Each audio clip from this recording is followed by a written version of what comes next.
僕が大事にしている基準として、感情表現が入った絵には説得力がなければいけないというルールがあります。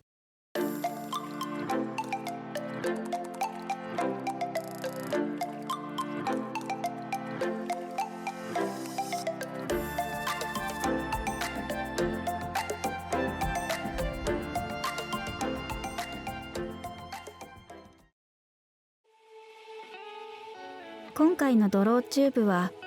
リノツナさんへのインタビュー会です。インタビュー回答の音声は私、日向さくらがお送りいたします。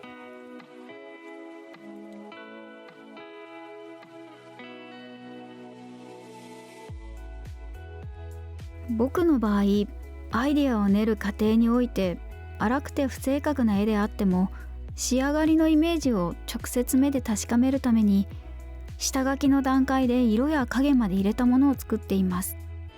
それをもとに絵を描いていく際、立体的で正確な構造がわかるようにスケッチし、色付けに必要な程度まで線を整え、計画した通りに色や影をつけていきます。その後、必要なスタイルに合わせて明暗を整え、ディテールや素材の描写を加え、最後は補正やエフェクトを追加して絵を仕上げます。このプロセスから大きく外れることはなく、一枚一枚に多少の変化を加えながら多様な絵を生み出すことを重視しています。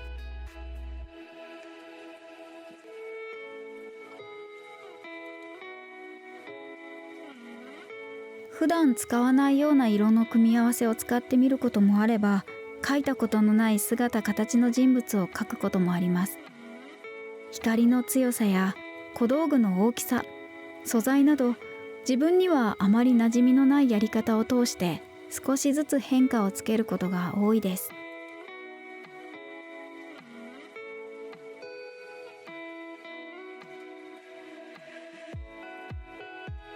落書きをするときはできるだけ気楽に頭に浮かんだままのものを描くことが多いのですが、本格的な作業になると視線の流れからディテールの強弱までなるべく綿密に計算しながら絵を描くことが多いです。例えば落書きをするときは、頭の中で座っている人を描こうと思ったら、どのように座っているのか、なぜ座っているのか、座っているとき靴をどう履いていて視線はどこへ向いているのかなど、そういったものを頭に思い浮かんだままの姿で描いています。本作業に入る際は、なぜ視線をここに向けなければいけないのか、視線を向ける際、肩をどう描けば自然に見えるのか、その結果、見る側は視線の流れに沿ってこの絵を読むことができるのか、そうするためにはどんな工夫が必要なのかなど、一つ一つ体系的に考えていきます。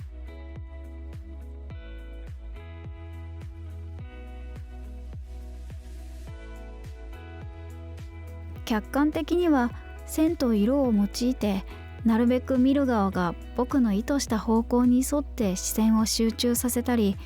逆にそらしたりするようなレイアウトになるよう気を配っています。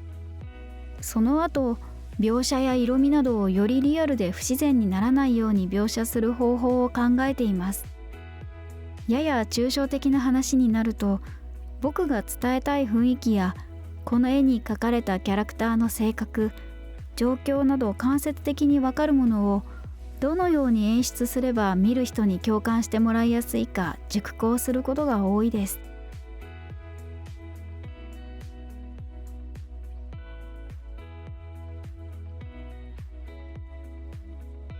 特にやっていることはありませんが、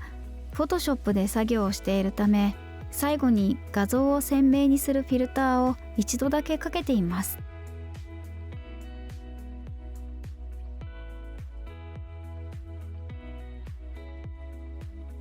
アイデアを練る際、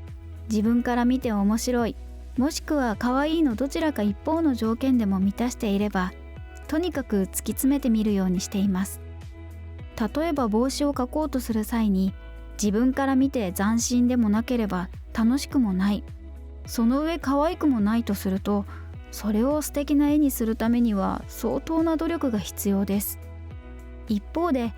可愛かったり面白かったりするアイデアは技術が足りていなくても完成さえすれば人の記憶に残ることが多いんです。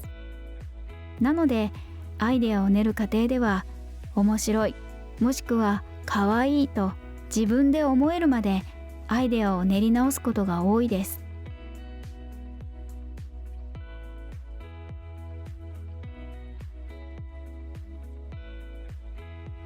まずキャラクターを描くときは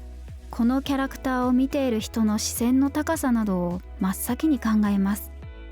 背の低いキャラクターを本当に小さく見せるには上から見下ろすように描き、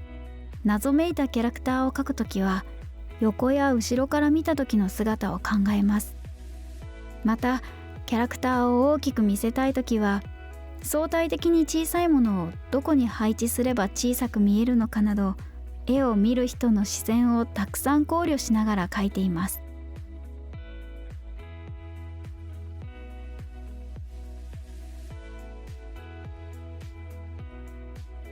絵の中にいるキャラクターは静止しているため躍動感が足りず性格を表現しにくいですが、僕がキャラクターを描く場合は一枚の絵の中でもそのキャラクターの性格や言葉遣い、普段どんなアクセサリーを身につけていてどんな雰囲気なのかなどを深く考えています。そこに最適な演出を考えたり、逆に合わない小道具やアクセサリー、衣装などを思い切って排除したりして見る側が僕の意図した通りの性格を読み取ることができるようこだわりを持って制作しています。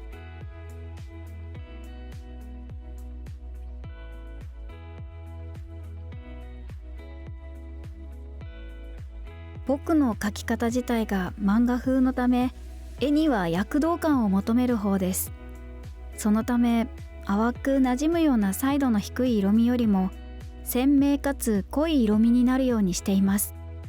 影なども淡く柔らかく描くよりもはっきりした明暗の境目が見えるように色を塗っています。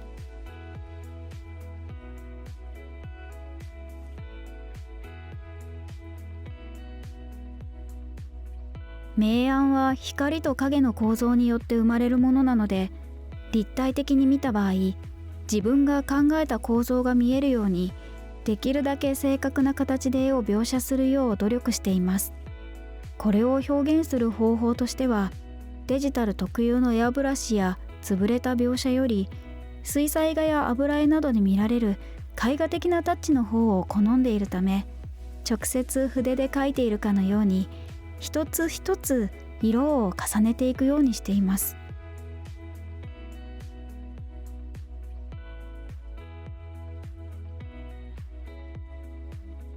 僕が大事にしている基準として、感情表現が入った絵には説得力がなければいけないというルールがあります。笑っているキャラクターを描く際は何の考えもなしに笑っているような感じではいけないし、怒っているキャラクターを描く場合にも単に怒っているだけの顔になってはならないという表現の仕方におけるこだわりを持っています。そこで視線の向け方や口角の形、肩の動きや表情など人物に動きを持たせるのが大事だと思っています。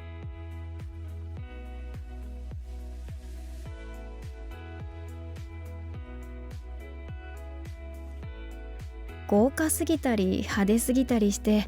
キャラクターがただの装飾品のようになってしまうのは避けたいです。小道具や演出など一つ一つの意味を考え、キャラクターの躍動感に役立つものを取り入れるよう心がけています。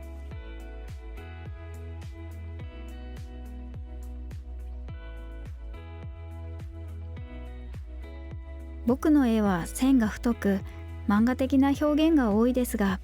影の表現や色味に関してはなるべくリアルな描写を心がけています。2つの描写法が衝突する場合もありますが、可能であれば合わせるようにしたいというのが僕の理想です。アピールポイントとしては、僕が描く男性キャラであれ女性キャラであれかっこよく展示された姿をイメージするのではなく、生き生きとしていて作品を見る側に恋愛対象や家族のような親しみを抱いてもらえるようイメージしながら描いています。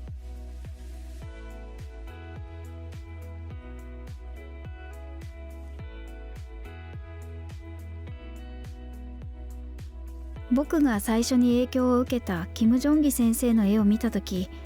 静止している絵なのにその絵の状況や人物たちから